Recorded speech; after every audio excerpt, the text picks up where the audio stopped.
வணக்கம் நண்பர்களே, நான் உங்கள் கிச்சா பேசுகிறேன். எறும்புகளின் சரணாகதி. நம்மேல் ஒரு எறும்பு ஊறினால் கூட அடுத்த செகண்டே அது உரு தெரியாமல் நசுங்கிவிடும். ஆனால் இரத்த சுவைக்காக எறும்புகள் மகாபெரிவாளின் பாதங்களில் ஊர்ந்ததையே ஒரு சரணாகதி என்று ஏற்றுக்கொண்ட கருணை மகாபெரிவாளை தவிர வேறு யாருக்கு வரும்? அந்த சம்பவம் பற்றினது தான் இந்த பதிவு உங்களுக்கு பிடிச்சிருந்தா லைக் பண்ணுங்கள், ஷேர் பண்ணுங்கள், கமெண்ட் பண்ணுங்கள். மறக்காமல் பெல் ஐக்கான் கிளிக் பண்ணுங்கள், சப்ஸ்கிரைப் பண்ணுங்கள். மகாபெரிவாளோட வலது காலில் எப்படியோ ஒரு சின்ன காயம் உண்டாகி லேசான இரத்த கசிவு இருந்தது. அதில் ஒரு சொட்டு இரத்தம் மாதுளை முத்து போல் இருந்தது. மகாபெரிவாளோ அதை பற்றிய சிந்தனையே இல்லாமல் சுற்றி இருந்தவர்களிடம் பேசிக்கொண்டிருந்தார்.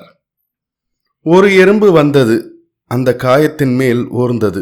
உடனே சங்கேத பாஷை மூலம் செய்தி அனுப்பி கொஞ்ச நேரத்தில் ஒரு படையே சொந்த பந்தங்களோடு மகாபெரிவாளுடைய சரணத்தில் இருந்த இரத்த கசிவை சுவை பார்த்தன. எறும்புகளை தட்டி விடுங்கோ பெரியவா என்று சொல்ல முடியுமா? சுற்றி இருந்த சிஷ்யர்களுக்கோ ஒரே அவஸ்தை. அப்போது மகாபெரிவாளிடம் கொஞ்சம் உரிமை எடுத்துக்கொண்டு பேசக்கூடிய ஒரு பக்தர் வந்தார். உடனே அவரிடம் ரகசியமாக எறும்பை காட்டினார்கள் சிஷ்யர்கள். மகாபெரிவா, காலில் எறும்பு மொய்க்கிறதே என்று பணிவோடு கூறினார் அந்த பக்தர். ஒரு செகண்ட் அருள் நிறைந்த பார்வை பார்த்தார் மகாபெரிவா. விபீஷ்ணன் ராமமூர்த்தியை சரணாகதி பண்ணினான்னு படிச்சிருக்கோம். வாயால சரணாகதின்னு சொன்னான், ஆனா ராமனோட பாதங்களை இறுக்கி கட்டிக்கலை. அப்படி இருந்தும் ராமன் ரொம்ப இரக்கப்பட்டு விபீஷ்ணனுக்கு அடைக்கலம் கொடுத்தான். இப்போ இந்த ராமாயணம் எதற்கு? சிஷ்யர்களின் சந்தேகத்துக்கு விளக்கம் வந்தது. இந்த எறும்புகளோ என் காலையே கெட்டியாய் பிடிச்சுருக்கு. அதுகள் என்ன சொல்றதுன்னு கேட்காம உதறி விட்டா அது நியாயமா சொல்லுங்கோ? ராமனை விட பல படிகள் உயர்ந்து நின்றார் மகாபெரிவா. உடல் வேறு ஆன்மா வேறு என்பதை கண்கூடாக சிஷ்யர்களுக்கு நிரூபித்தார்.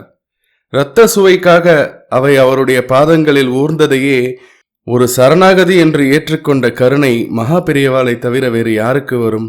நம்மேல் ஒரு எறும்பு ஊறினால் கூட அடுத்த செகண்ட் அது உரு தெரியாமல் நசுங்கிவிடும். நமக்கும் நல்லறிவை தர மகாபெரிவாளிடம் பிரார்த்தனைகள் செய்வோம். ஜெய ஜெய சங்கர ஹர ஹர சங்கர. இந்த பதிவு உங்களுக்கு பிடிச்சிருந்தா லைக் பண்ணுங்க, ஷேர் பண்ணுங்க, கமெண்ட் பண்ணுங்க. மறக்காம பெல் ஐக்கான் கிளிக் பண்ணுங்க, சப்ஸ்கிரைப் பண்ணுங்க. நன்றி நண்பர்களே.